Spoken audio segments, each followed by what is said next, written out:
ఈ రోజు మనం చూడబోయే కేసు ముంబై మహానగరంలో జరిగిన ఒక దారుణమైన మర్డర్ మిస్టరీ. ఒక చిన్న ఆధారం, కేవలం ఒకే ఒక్క వస్తువు పోలీసుల దర్యాప్తును ఎలాంటి మలుపులు తిప్పింది, ముడిపడని ఒక మిస్టరీని ఎలా సాల్వ్ చేసింది అనేది ఈ కేసులో అత్యంత ఇంట్రెస్టింగ్ గా ఉంటుంది. దయచేసి ఈ వీడియోను ఎక్కడా స్కిప్ చేయకుండా చూడండి. అది మహారాష్ట్రకు సమీపంలో ఉన్న నవీ ముంబై. అక్కడి రాయ్గఢ్ జిల్లా ఉరాన్ తాలూకాలో పిర్కోన్ సార్డే గ్రామాల మధ్య ఒక హైవే ఉంది. ఆ దారి ఎప్పుడూ వాహనాలతో బిజీగా ఉంటుంది. ఆ హైవే పక్కన ఒక అడవిలాగా దట్టమైన చెట్లు పొదలు ఉంటాయి. పగటిపూట రద్దీగా ఉన్న రాత్రిపూట ఆ దారి ఎంతో నిశ్శబ్దంగా నిర్మానుష్యంగా మారుతుంది. అది జూలై 11, 2023 ఉదయం. ఆ హైవే మీద ఒక వ్యక్తి తన కారులో వెళ్తున్నాడు. చాలా దూరం నుంచి ప్రయాణిస్తూ వస్తుండటం వల్ల టాయిలెట్ కోసమని కారును రోడ్డు పక్కన ఆపి ఎవరూ చూడకుండా కొద్దిగా పొదల వైపు నడుచుకుంటూ వెళ్ళాడు. ఆ ప్రశాంతమైన ఉదయం పూట పచ్చని పొదల మధ్య అతని కంటికి ఒక వస్తువు వింతగా కనిపించింది. దూరం నుంచి చూడటానికి అదొక పెద్ద గోనె సంచిలా అనిపించింది. కానీ గాలికి ఆ గోనె సంచి కొద్దిగా పక్కకు జరగడంతో అందులో నుంచి ఒక మనిషి కాలు బయటకు కనిపించింది. ఒకసారి మీరే ఊహించుకోండి, హైవే పక్కన టాయిలెట్ కి వెళ్లిన వాడికి ఇలా గాలికి ఎగిరే గోనె సంచిలో మనిషి కాలు కనిపిస్తే వాడికి ఎలా అనిపించుంటుంది? ఒక సాధారణ ఉదయం ఒక్కసారిగా హర్రర్ సీన్ లా మారిపోయింది కదా. ఈ సీన్ తోనే ఈ బ్లైండ్ కేస్ మొదలవుతుంది. అతని గుండె ఒక్కసారిగా ఆగిపోయినంత పనయ్యింది. భయంతో చేతులు వణుకుతుండగా నెమ్మదిగా ఇంకొన్ని అడుగులు ముందుకు వేసి చూశాడు. అది గోనె సంచి కాదు, దుప్పటిలో చుట్టిపడేసిన ఒక మహిళ మృతదేహం. భయంతో కేకలు వేసుకుంటూ రోడ్డు మీదకు పరిగెత్తుకొచ్చి వెంటనే పోలీస్ కంట్రోల్ రూమ్ కు ఫోన్ చేశాడు. హైవే పక్కన మృతదేహం దొరికింది అన్న వార్త తెలియగానే ఉరాన్ పోలీస్ స్టేషన్ నుంచి ఒక స్పెషల్ టీం హుటాహుటిన సంఘటనా స్థలానికి చేరుకుంది. ఇలాంటి హైవేల పక్కన మృతదేహాలు దొరకడం చాలా అరుదైన మరియు సవాల్తో కూడుకున్న విషయం. ఎందుకంటే హంతకులు ఎక్కడో నేరం చేసి శవాన్ని ఇక్కడ పడేసి ఆధారాలు లేకుండా పారిపోతారు. సంఘటనా స్థలానికి చేరుకున్న పోలీసులు ఆ మృతదేహాన్ని జాగ్రత్తగా పరిశీలించారు. సుమారు 54 ఏళ్ల వయసున్న ఒక గౌరవమైన మహిళ మృతదేహం అది. ఆమె ముఖం ప్రశాంతంగా లేదు. తీవ్రమైన భయంతో ప్రాణాలు వదిలినట్టు స్పష్టంగా తెలుస్తుంది. అయితే పోలీసుల ప్రాథమిక పరిశీలనలో షాకింగ్ నిజాలు బయటపడ్డాయి. ఆ వృద్ధురాలి తలభాగంలో 2 బుల్లెట్ గాయాలున్నాయి. అంటే ఆమెను అత్యంత దగ్గర నుంచి తుపాకీతో 2 సార్లు కాల్చారు. అంతటితో ఆ హంతకుడి క్రూరత్వం ఆగలేదు. ఆమె చనిపోయిందో లేదో నిర్ధారించుకోవడానికి కత్తితో ఆమె మెడ వెనక భాగంలో అత్యంత దారుణంగా దాడి చేశారు. దీన్ని క్రైమ్ భాషలో ఓవర్ కిల్ అంటారు. అంటే కేవలం ఒకరిని చంపడం మాత్రమే కాదు, వాళ్ళ మీద ఉన్న తీవ్రమైన పగతో లేదా వాళ్ళు ఎట్టి పరిస్థితుల్లోనూ బతికుండకూడదు అన్న పక్కా ఉద్దేశంతో కసితీరా ప్రాణాలు తీయడం అన్నమాట. 2 బుల్లెట్లు దిగితే ఎవరైనా చనిపోతారు.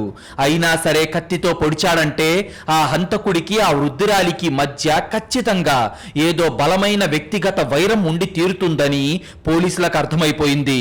కానీ ఇక్కడే పోలీసులకు ఒక పెద్ద అనుమానం మొదలైంది. మృతదేహం దొరికిన ఆ ప్రదేశంలో ఎక్కడా పెనుగులాడిన ఆనవాళ్లు లేవు, రక్తపు మడుగు లేదు. అంటే ఆ మహిళను ఇక్కడ చంపలేదు. హంతకులు వేరే ఎక్కడో ఆమెను అతి కిరాతకంగా హతమార్చి కేవలం శవాన్ని దాచడానికి ఈ హైవే పక్కన ఉన్న పొదలను వాడుకున్నారు. రెండో అనుమానం, ఆ ముసలి మహిళ ఒంటి మీద 1 గ్రాము బంగారం కూడా లేదు. కనీసం చెవి కమ్మలు, గాజులు, మెడలో చైన్ ఏమీ లేవు. సాధారణంగా మన దేశంలో ఆ వయసున్న మహిళలు కనీసం ఒక చిన్న బంగారు ఆభరణమైనా లేకుండా బయటకు రారు. మరి ఈవిడ ఒంటి మీద ఏమీ లేకపోవడానికి కారణమేంటి? దొంగతనం కోసమే అయితే కత్తితో భయపెట్టి లాక్కోవచ్చు. మరి తుపాకీతో కాల్చి కత్తితో పొడవాల్సిన అవసరం ఏంటి? లేదా చనిపోయిన మహిళ గుర్తింపు పోలీసులకు దొరకకూడదన్న ఉద్దేశంతో హంతకుడే ఆ నగలను తీసేసి ఆమెను అనాథ శవంగా వదిలేశాడా అనేది అర్థం కాక పోలీసుల బుర్రలు వేడెక్కాయి. ఒక మర్డర్ కేసులో ముందుగా బాధితులెవరో తెలిస్తే తప్ప హంతకుడిని పట్టుకోవడం అసాధ్యం. కానీ ఆ మహిళ దగ్గర ఎలాంటి పర్సు కానీ, ఫోన్ కానీ, ఆధార్ కార్డు కానీ లేవు. పోలీసులు చుట్టుపక్కల పోలీస్ స్టేషన్లలో ఏమైనా మిస్సింగ్ కేసులు ఉన్నాయా అని ఆరా తీశారు. కానీ ఏవీ మ్యాచ్ కాలేదు. అయితే అప్పుడు ఆ పోలీస్ ఆఫీసర్ ఒక కీలకమైన నిర్ణయం తీసుకున్నాడు. హంతకుడు ఎంత పక్కాగా ప్లాన్ చేసినా డంపింగ్ సైట్ లో ఖచ్చితంగా ఏదో ఒక చిన్న ఆధారాన్ని వదిలేసే ఉంటాడు. మృతదేహం చుట్టూ 50 నుంచి 100 మీటర్ల పరిధిలో అణువు గాలించండి అని తన టీంకు ఆర్డర్ వేశాడు. పోలీసులు లాఠీలు పట్టుకొని ఆ దట్టమైన పొదల్లో, మట్టిలో, గడ్డిలో ప్రతి ఇంచును వెతకడం మొదలుపెట్టారు. అయితే గంటల తరబడి సాగిన ఆ వెతుకులాటలో ఒక పొదలో ఇరుక్కొని ఉన్న ఒక చిన్న వస్తువు పోలీసుల కళ్ళకు చిక్కింది. అది ఒక కళ్లద్దాల బాక్స్. ఈ కళ్లద్దాల బాక్సే ఒక మాస్టర్ మైండ్ కిల్లర్ కూడా ఎక్కడో ఒక దగ్గర చిన్న ఆధారం వదిలేస్తాడు అనడానికి ఒక నిదర్శనం. ఆ బాక్స్ మీద ఉన్న అడ్రస్ అనామక శవంగా మిగిలిపోవాల్సిన ఆ బాడీకి ఎలా ఒక ఐడెంటిటీ ఇచ్చిందో ఇప్పుడు చూద్దాం. ఆ నిర్మానుష్యమైన ప్రదేశంలో ఒక కళ్లద్దాల బాక్స్ ఉండటం అనేది ఖచ్చితంగా సాధారణ విషయం కాదు. ఎవరైనా హైవే మీద వెళ్లే వాళ్ళు దాన్ని అక్కడ పడేసే అవకాశమే లేదు. ఖచ్చితంగా ఆ బాక్స్ మృతదేహానికి సంబంధించినదే అని పోలీసులకు అర్థమైంది. బహుశా హంతకులు మృతదేహాన్ని లాక్కొచ్చి పొదల్లో పడేస్తున్నప్పుడు ఆమె చీర మడతలో లేదా హంతకుడి జేబులో ఉన్న ఆ బాక్సు కింద పడిపోయి ఉండొచ్చు అని పోలీసులు గ్లౌజులు వేసుకొని ఆ బాక్సును జాగ్రత్తగా చేతుల్లోకి తీసుకున్నారు. దాన్ని తెరిచి చూస్తే అందులో కళ్లద్దాలు భద్రంగా ఉన్నాయి. కానీ పోలీసుల కళ్ళు ఆ కళ్ళజోడు మీద లేవు. ఆ బాక్స్ పైన ప్రింట్ అయ్యున్న అక్షరాల మీదున్నాయి. ఆ బాక్స్ పైన ఒక ఆప్టికల్ షాపు పేరు, దాని అడ్రస్, బ్రాంచ్ వివరాలు స్పష్టంగా ప్రింట్ చేసున్నాయి. అది చూసిన పోలీసులలో ఒక నమ్మకం కలిగింది. వెంటనే పోలీసులు ఆ కళ్లద్దాల బాక్స్ పట్టుకొని దాని మీద ఉన్న అడ్రస్ ఆధారంగా ఆ ఆప్టికల్ షాప్ కు చేరుకున్నారు. ఈ కళ్లద్దాల బాక్స్ మీ షాపుదేనా అని అడిగారు. షాపు ఓనర్ దాన్ని చూసి అవును సార్, ఇది మా బ్రాంచ్దే అని చెప్పాడు. అయితే ఈ పవర్ ఉన్న అద్దాలు ఈ బాక్స్ ఎవరికి అమ్మారో మీ కంప్యూటర్ రికార్డ్స్ చూసి చెప్పగలరా అని పోలీసులు గట్టిగా అడిగారు. వెంటనే షాప్ ఓనర్ తన డేటాబేస్ మొత్తం వెతికాడు. ఆ కళ్లద్దాల పవర్, ఆ ఫ్రేమ్ డిజైన్ మ్యాచ్ అయ్యే కస్టమర్ల లిస్ట్ ఒకటి తీశాడు. ఆ లిస్ట్ లో పేర్లన్నీ వెతుకుతూ ఉండగా ఆ షాప్ ఓనర్ చివరగా ఒక పేరు దగ్గర ఆగి, సార్ దొరికింది సార్, ఈ కళ్లద్దాలు ఒక 2 నెలల క్రితం ఒక మహిళ తీసుకుంది. ఆమె పేరు భారతి అంబోర్కర్. వయసు సుమారుగా 54 ఏళ్ళు ఉంటుంది. ఆవిడ ఈ ఏరియాలోనే లోకల్ గా ఉంటారు సార్. ఇదిగోండి ఆవిడ అడ్రస్, ఫోన్ నంబర్ అని రికార్డ్స్ పోలీసుల చేతిలో పెట్టాడు. పోలీసులు వెంటనే ఆ మహిళ ఫోటోను ఆ షాప్ ఓనర్ కు చూపించారు. అవును సార్, ఈవిడే నా దగ్గర అద్దాలు కొన్నది అని అతను 100% కన్ఫర్మ్ చేశాడు. ఒక కళ్లద్దాల బాక్స్ వల్ల అనామక శవంగా మిగిలిపోవాల్సిన ఒక మహిళకు గుర్తింపు దొరికింది. హత్యకు గురైన మహిళ పేరు భారతి అంబోర్కర్ అని తెలిసి పోలీసులు ఏమాత్రం టైం వేస్ట్ చేయకుండా ఆవిడ ఇచ్చిన అడ్రస్ పట్టుకొని భారతి ఇంటికి చేరుకున్నారు. కానీ అక్కడ ఆ ఇంటికి పెద్ద తాళం వేసింది. 2 రోజుల నుంచి ఆ ఇల్లు మూసే ఉందని పక్కింటి వాళ్ళు చెప్పారు. పోలీసులు ఇరుగు పొరుగు ఇళ్ల వాళ్ళని భారతి గారు ఎక్కడికి వెళ్లారో మీకేమైనా తెలుసా అని అడగడం మొదలుపెట్టారు. అప్పుడు ఒక పక్కింటి ఆవిడ చెప్పిన మాట ఈ కేసును ఒక ఊహించని మలుపు తిప్పింది. సార్, భారతి గారికి ఒకే ఒక కూతురుంది. ఆమె పేరు ప్రీతి గంభీర్. ఆ అమ్మాయికి పెళ్ళయింది, వేరే ఊర్లో ఉంటుంది. జూలై 9వ తేదీన భారతి గారు నాతో మాట్లాడుతూ నా కూతుర్ని చూడటానికి వెళ్తున్నాను, మా అల్లుడు కారు వేసుకొని వచ్చి నన్ను తీసుకెళ్తున్నాడు అని చెప్పారు సార్. ఆ రోజు సాయంత్రం ఆవిడ అల్లుడితో పాటే కారులో వెళ్లారు. ఆ తర్వాత మళ్ళీ తిరిగి రాలేదు అని చెప్పింది. పోలీసుల మైండ్ లో ఒక భయంకరమైన సైరన్ మోగింది. భారతి ఆఖరిసారిగా తన అల్లుడితోనే వెళ్ళింది. లాస్ట్ సీన్ థియరీ ప్రకారం ఆమెను ఆ కారులో తీసుకెళ్లింది సొంత అల్లుడే. పోలీసులు వెంటనే టెక్నికల్ ఇన్వెస్టిగేషన్ మొదలు పెట్టారు. భారతి కాల్ డేటా రికార్డ్స్ బయటకు తీశారు. అందులో ఆవిడ ఆఖరిసారిగా మాట్లాడింది మరెవరితోనో కాదు, తన సొంత అల్లుడు మయూరేష్ గంభీర్ తోనే. పోలీసులు మయూరేష్ ఫోన్ నెంబర్ ను ట్రాకింగ్ లో పెట్టారు. ఆశ్చర్యంగా వాడి ఫోన్ స్విచ్ ఆఫ్ వస్తుంది. దాంతో పోలీసుల అనుమానం మరింత బలపడింది. సరే, జూలై 9వ తేదీ రాత్రి వీళ్ళిద్దరి ఫోన్ లొకేషన్స్ ఎక్కడున్నాయో మ్యాచ్ చేసి చూడండి అని ఒక పెద్ద ఆఫీసర్ తన సైబర్ టీమ్ కి ఆర్డర్ వేశాడు. ఆ ఆఫీసర్ చెప్పినట్టుగానే సైబర్ ఎక్స్పర్ట్స్ చెక్ చేసినప్పుడు జూలై 9వ తేదీ సాయంత్రం భారతి అంబోర్కర్ ఇంటి దగ్గరే మయూరేష్ గంభీర్ ఫోన్ సిగ్నల్ కూడా ఉంది. ఆ తర్వాత ఇద్దరి ఫోన్లు ఒకే రూట్ లో కదులుతూ వెళ్ళాయి.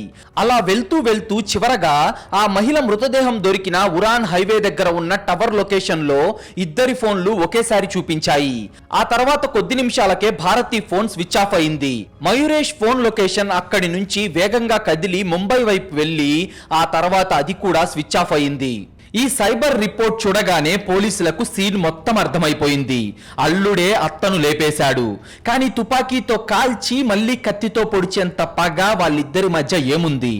ఈ మయూరేష్ గాడి క్రిమినల్ హిస్టరీ తెలిస్తే మీకు ఖచ్చితంగా భయమేస్తుంది. ఈ డిజిటల్ సాక్ష్యాలతో పోలీసులకు 100% క్లారిటీ వచ్చేసింది. అత్తను చంపింది మరెవరో కాదు, స్వయానా అల్లుడే అని. తన కారులో ఎక్కించుకొని తీసుకెళ్లి అతి దారుణంగా తుపాకీతో కాల్చి కత్తితో పొడిచి ప్రాణాలు తీసింది అల్లుడే.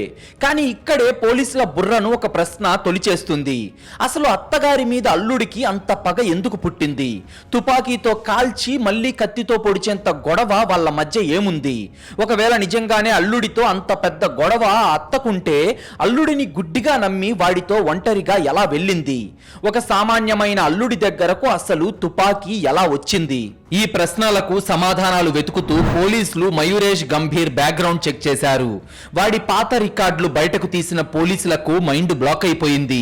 ఎందుకంటే వాళ్ళు చూస్తున్నది ఒక మామూలు అల్లుడి ఫైల్ కాదు, ఒక కరుడుగట్టిన ప్రొఫెషనల్ క్రిమినల్ ఫైల్. అవును, మయూరేష్ గంభీర్ గతంలో ఆర్మీలో పనిచేసి క్రమశిక్షణ లేకపోవడం వల్లనో ఏమో తెలియదు కానీ బయటకు వచ్చేశాడు. అంతకంటే షాకింగ్ విషయం ఏంటంటే 10 ఏళ్ల క్రితం అనగా 2014లో అలీబాగ్ ప్రాంతంలో జరిగిన ఒక దారుణమైన మర్డర్ కేసులో వాడు ప్రధాన నిందితుడు. ఆ కేసులో కింది కోర్టు వాడికి యావజ్జీవ కారాగార శిక్ష విధించింది. కానీ వాడి అదృష్టమో సాక్షుల భయమో తెలియదు కానీ సాక్ష్యాధారాలు లేవన్న కారణంతో 2022లో హైకోర్టు వాడిని జైలు నుంచి విడుదల చేసింది. అంటే జైలు నుంచి బయటకు వచ్చిన ఒక పక్కా హంతకుడు తన అత్తను కారులో ఎక్కించుకొని వెళ్ళాడు. ఆ అత్తగారేమో శవమై కనిపించింది. మరి Mayuresh Gambhir phone switch off చేసి ఎక్కడ దాక్కున్నాడు? ఈ కథలో మీరు ఊహించలేని అత్యంత భయంకరమైన ట్విస్ట్ మరొకటి రాబోతుంది. పోలీసులకు దొరికిన ఆ అల్లుడు మయూరేష్ గంభీర్ కక్కిన సంచలన నిజాలేంటో చూసే ముందు మీలో చాలా మంది మన వీడియోలు చూస్తున్నారు కానీ వీడియోను లైక్ చేయడం లేదు, మన ఛానల్ను సబ్స్క్రైబ్ చేయడం లేదు. ప్లీజ్ మీరు చేసే చిన్న లైక్, ఒక సబ్స్క్రైబ్ మమ్మల్ని ఎంతో ఎంకరేజ్ చేసినట్టుగా ఉంటుంది. అలాగే మీరు ఇచ్చే ఒక పాజిటివ్ కామెంట్ ఇలాంటి రియల్ క్రైమ్ స్టోరీస్ని రోజు మీ ముందుకు తీసుకురావడానికి మాకు చాలా బూస్టప్ ఇచ్చినట్టుంటుంది. పోలీస్ స్టేషన్ అంతా నిశ్శబ్దంగా ఉంది. 10 ఏళ్ల క్రితం ఒక మర్డర్ కేసులో ఇరుక్కొని జైలు శిక్ష అనుభవించి సాక్ష్యాధారాలు లేక బయటకొచ్చిన ఒక కరుడుగట్టిన నేరస్తుడైన మయూరేష్ గంభీర్ ఇప్పుడు మళ్ళీ ఒక ముసలామ మిస్సింగ్ కేసులో ప్రధాన అనుమానితుడుగా మారాడు. వాడి ఫోన్ ఏమో స్విచ్ ఆఫ్ లో ఉంది. వాడి భార్య ఆచూకీ ఏమో తెలియదు. ఒక ప్రొఫెషనల్ క్రిమినల్ ఎప్పుడైనా ఫోన్ స్విచ్ ఆఫ్ చేశాడంటే వాడు ఖచ్చితంగా పోలీసుల కళ్ళు గప్పి పారిపోవడానికే ప్రయత్నిస్తాడు అని ఇన్వెస్టిగేషన్ చేస్తున్న సీనియర్ ఆఫీసర్లందరికీ తెలుసు. దీంతో నవీ ముంబై క్రైమ్ బ్రాంచ్ పోలీసులు రంగంలోకి దిగారు. మయూరేష్ కు సంబంధించిన పాత రికార్డులు, వాడి స్నేహితుల వివరాలు, బ్యాంక్ అకౌంట్ ట్రాన్సాక్షన్స్ అన్ని జల్లెడ పట్టారు. వాడి కార్ నెంబర్ ను టోల్ ప్లాజాల దగ్గర ఉండే ఆటోమేటిక్ నెంబర్ ప్లేట్ రికగ్నైజేషన్ కెమెరాల్లో ట్రాకింగ్ కు పెట్టారు. ఆ మయూరేష్ గాడు చాలా తెలివైన వాడు.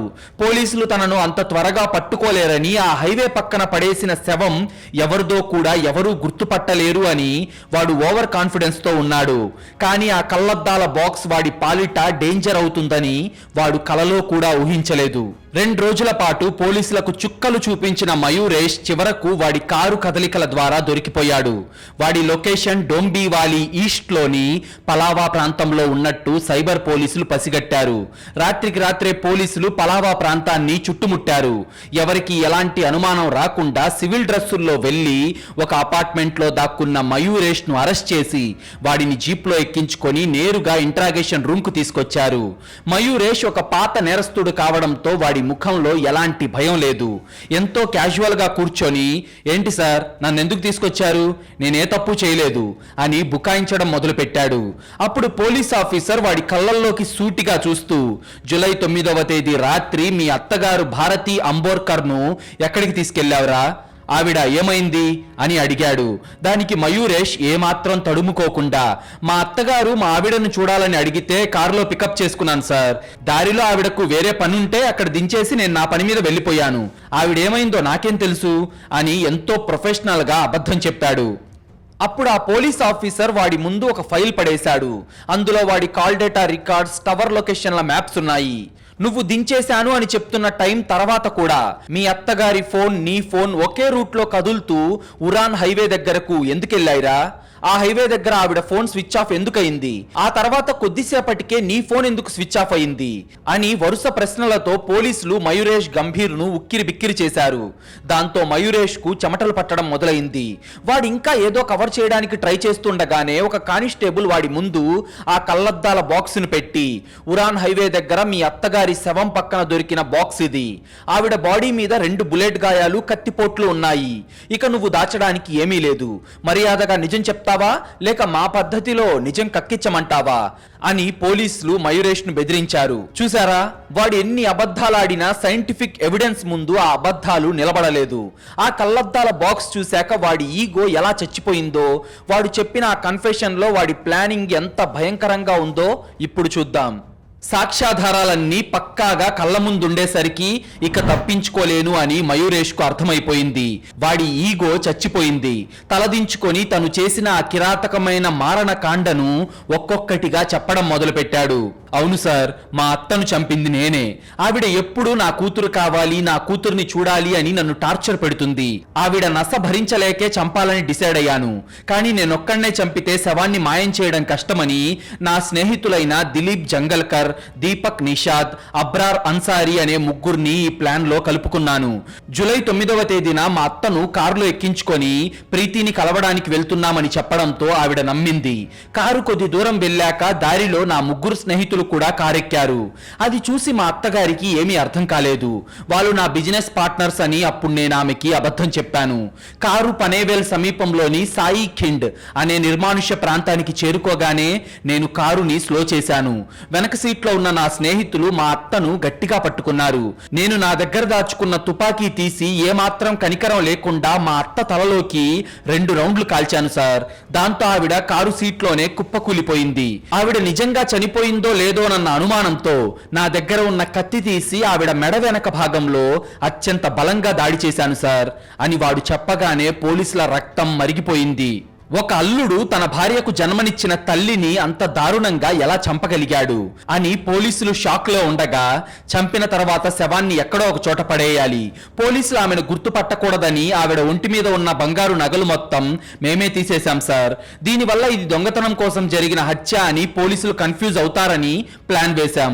ఆ తర్వాత కారును ఉరాన్ హైవే వైపు పోనిచ్చి చీకట్లో రోడ్డు పక్కన ఉన్న పొదల్లో శవాన్ని పడేసి పారిపోయాం సార్ అని తన నేరాన్ని అంగీకరించాడు. మయూరేష్ కన్ఫెషన్ పూర్తయింది. ఒక మర్డర్ కేసు సాల్వ్ అయిపోయిందని పోలీసులు పేపర్లు రెడీ చేస్తున్నారు. కానీ ఎంతో ఎక్స్పీరియన్స్ ఉన్న ఆ క్రైమ్ బ్రాంచ్ ఆఫీసర్ల మైండ్ లో ఎక్కడో ఒక మూల ఏదో ఒక అనుమానం తొలిచేస్తుంది. ఈ కేసులో ఏదో పెద్ద మిస్సింగ్ లింక్ ఉంది అని అర్థమై, ఎరా మయూరేష్, కూతుర్ని చూడాలని ఒక తల్లి అడగడం సహజమే కదా. దాన్ని అంత టార్చర్లా ఫీల్ అయిపోయి ఏకంగా కిరాయి హంతకులను పెట్టుకొని తుపాకీతో కాల్చి చంపాల్సిన అవసరం నీకెందుకు వచ్చింది? నువ్వు చెప్పే కారణం అస్సలు నమ్మశక్యంగా లేదు. అసలు నీ భార్య ప్రీతి ఎక్కడుందిరా? వాళ్ళమ్మ చనిపోయిందని తెలిసినా ఆమె ఎందుకు రాలేదు? ఆమెకు ఒకసారి ఫోన్ చేయి అని డిమాండ్ చేశారు పోలీసులు. అయితే మయూరేష్ ముఖంలో ఇప్పుడు నిజమైన భయం కనిపించింది. అంతటి చల్లటి ఏసీ రూమ్ లో కూడా వాడికి చెమటలు పడుతున్నాయి. సార్, అది మా ఆవిడ ప్రెగ్నెంట్ సార్. ఆమెకు బెడ్ రెస్ట్ తీసుకోమని చెప్పారు.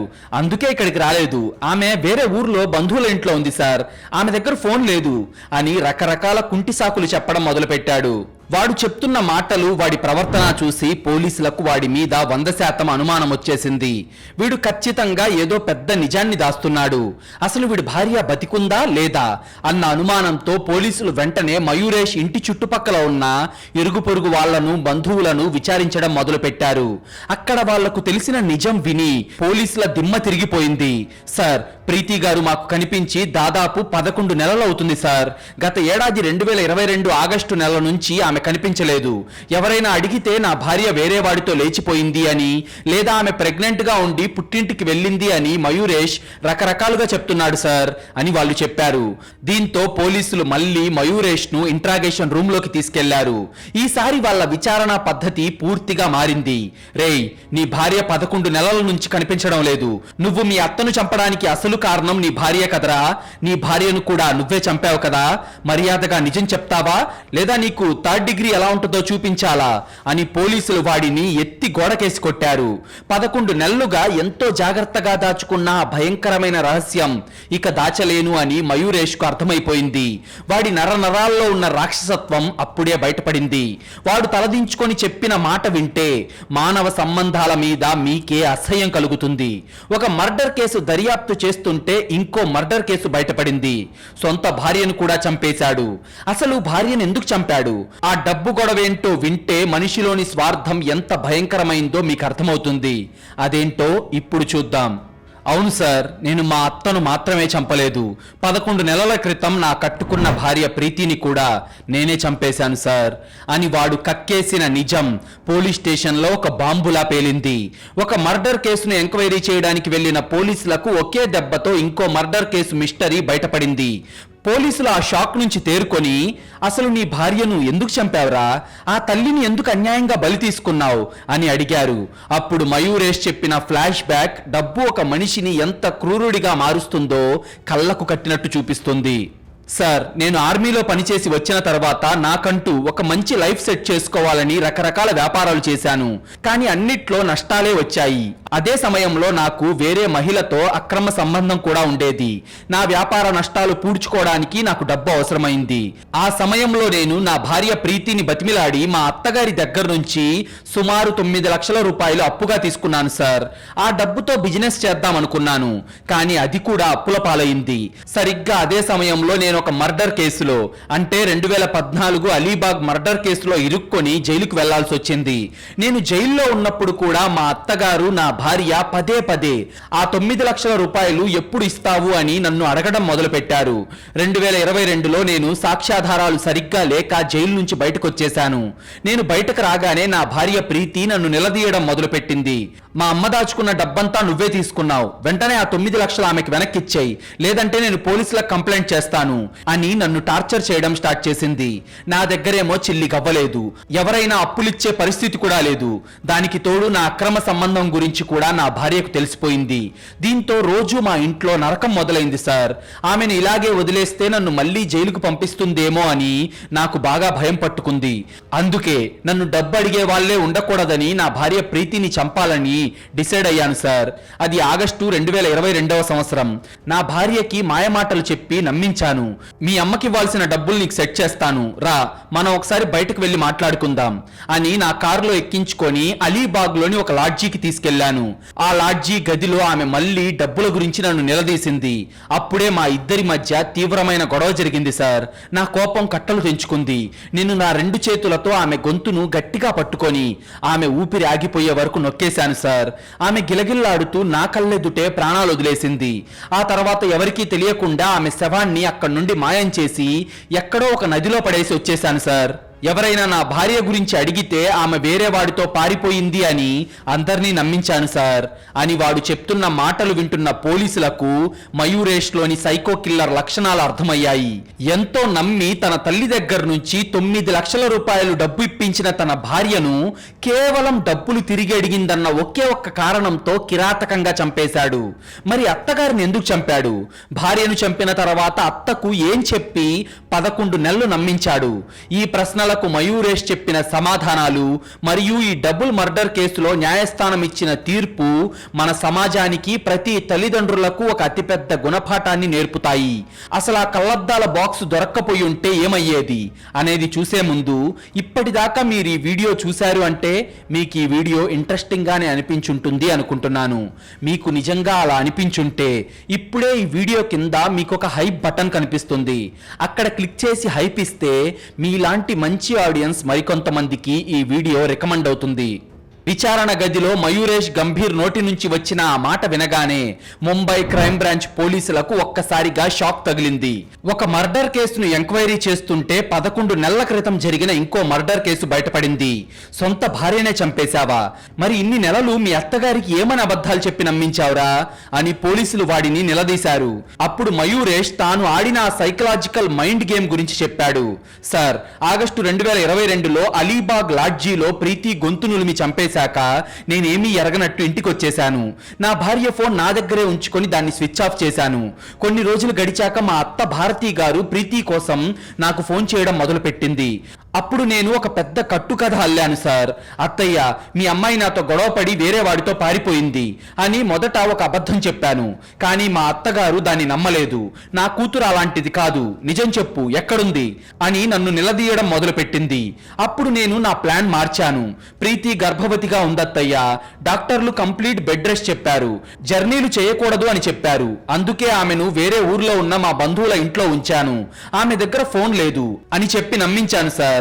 ఈ అబద్ధంతో కొంతకాలం పాటు నేను సేఫ్ గా బతికేశాను అని చెప్పాడు. ఒకసారి మీరే ఆలోచించండి. కన్న తల్లి ప్రేమను, ఆమెకున్న అనుమానాన్ని ఏ నేరస్తుడు ఎక్కువ కాలం మోసం చేయలేడు కదా. నెలలు గడుస్తున్నాయి. తన కూతురి గొంతు విని దాదాపు ఏడాది కావస్తుంది. ఏ తల్లైనా తన కూతురు ప్రెగ్నెంట్ గా ఉందంటే ఊరుకుంటుందా? వెళ్ళి కల్లారా చూసుకోవాలని కోరుకుంటుంది కదా. భారతి అంబోర్కర్ కు మెల్లమెల్లగా తన అల్లుడి మాటల మీద తీవ్రమైన అనుమానం రావడం మొదలైంది. వాడు చెప్తున్నవన్నీ అబద్ధాలని ఆమెకు అర్థమైపోయింది. సార్, గత 2 నెలలుగా మా అత్త నన్ను రోజు టార్చర్ చేయడం మొదలుపెట్టింది.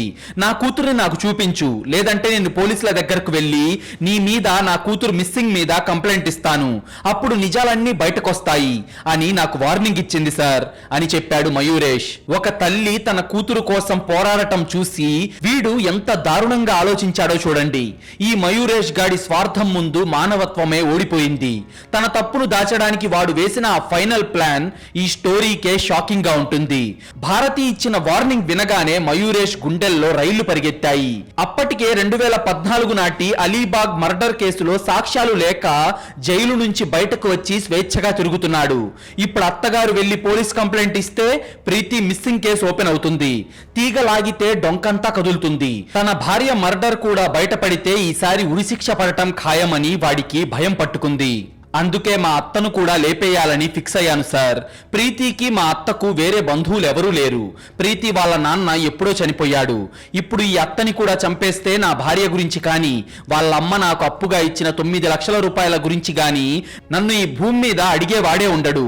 ఆ తర్వాత నేను హ్యాపీగా ఇంకో పెళ్లి చేసుకుని సెటిల్ అయిపోవచ్చు అని ప్లాన్ వేశాను సార్. అందుకే జూలై 9వ తేదీన మా అత్తగారికి ఫోన్ చేసి రెడీగా ఉండండి అత్తయ్య, మిమ్మల్ని ప్రీతి దగ్గరికి తీసుకెళ్తాను అని చెప్పి కారులో ఎక్కించుకున్నాను.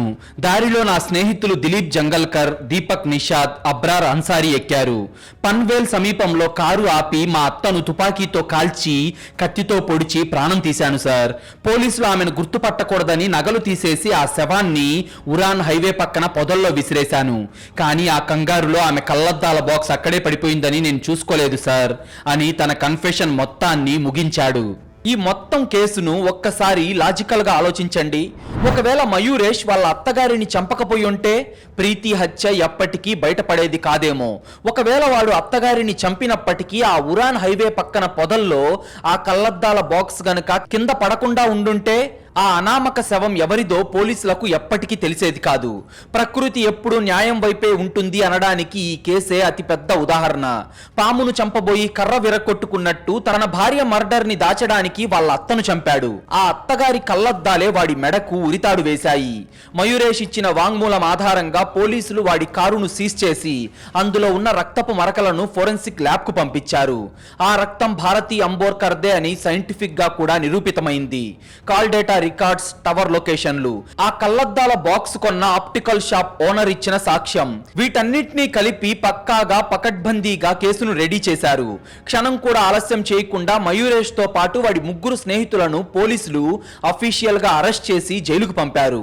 ముంబై క్రైమ్ బ్రాంచ్ పోలీసులు అత్యంత వేగంగా పక్కా ఆధారాలతో కోర్టులో ఛార్జ్ షీట్ కూడా సబ్మిట్ చేశారు. కింది కోర్టులో ఈ సంచలన జంట హత్యల కేసు విచారణకొచ్చింది. కోర్టు హాల్లో పబ్లిక్ ప్రాసిక్యూటర్ అనగా ప్రభుత్వ న్యాయవాది పెట్టిన ఆధారాల ముందు డిఫెన్స్ లాయర్లు ఏమీ చేయలేకపోయారు. తన స్వార్థం కోసం, అప్పు తీర్చకుండా ఉండటం కోసం కట్టుకున్న భార్యను గొంతు నులిమి చంపడం, ఆ నిజాన్ని దాచడానికి కూతురు కోసం తల్లడిల్లుతున్న ఒక తల్లిని కారులో తుపాకీతో కాల్చి చంపడం, ఈ 2 నేరాలు ఐపీసీ సెక్షన్ 302, సెక్షన్ 201 కింద అత్యంత కిరాతకమైనవిగా ఈ న్యాయస్థానం పరిగణించింది.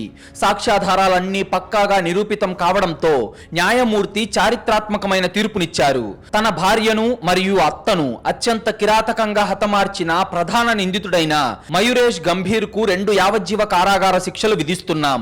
అంటే ఒక జీవితకాల శిక్ష ముగిసిన తర్వాత వెంటనే 2వ జీవితకాల శిక్ష మొదలవుతుంది.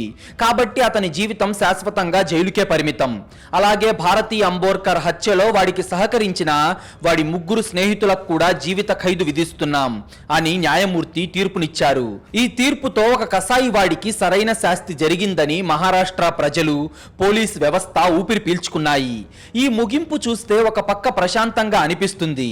కానీ ఇంకో పక్క ఈ స్టోరీ మనకిచ్చే వార్నింగ్ ని అస్సలు మర్చిపోకూడదు. ఈ నవీ ముంబై మర్డర్ మిస్టరీ ఒక మామూలు క్రైమ్ స్టోరీ కాదు.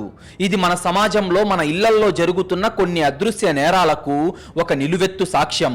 ఈ కేసు మనకు ఎన్నో కఠినమైన నిజాలను, జీవిత పాఠాలను నేర్పుతుంది. మొదటిది ఆడపిల్లల భద్రత. ఆడపిల్లలను పెళ్లి చేసి అత్తింటికి పంపించాక అంతా అల్లుడే చూసుకుంటాళ్లే అని వదిలేయకూడదు. ఈ కేసులో ప్రీతిని వాడి భర్త చంపేసిన దాదాపు 11 నెలల పాటు ఆ విషయం ఎవరికీ తెలియదు. కనీసం 2 రోజులకు ఒక్కసారైనా మీ కూతురితో ఫోన్లో మాట్లాడండి. ఫోన్ స్విచ్ ఆఫ్ వచ్చినా, లేదంటే అల్లుడు రకరకాల కుంటి సాకులు చెప్తున్నా వాడు చెప్పే కట్టుకథలు నమ్మకుండా వెంటనే వాళ్ళ ఇంటికి వెళ్లి ఆరా తీయాలి. అవసరమైతే పోలీసుల సహాయం తీసుకోవాలి. రెండవది ఆర్థిక లావాదేవీలు బంధాలను నాశనం చేస్తాయి. భార్యాభర్తల మధ్య లేదా అత్తామామల మధ్య అప్పులు ఇవ్వడం, తీసుకోవడం చాలా జాగ్రత్తగా చేయాలి.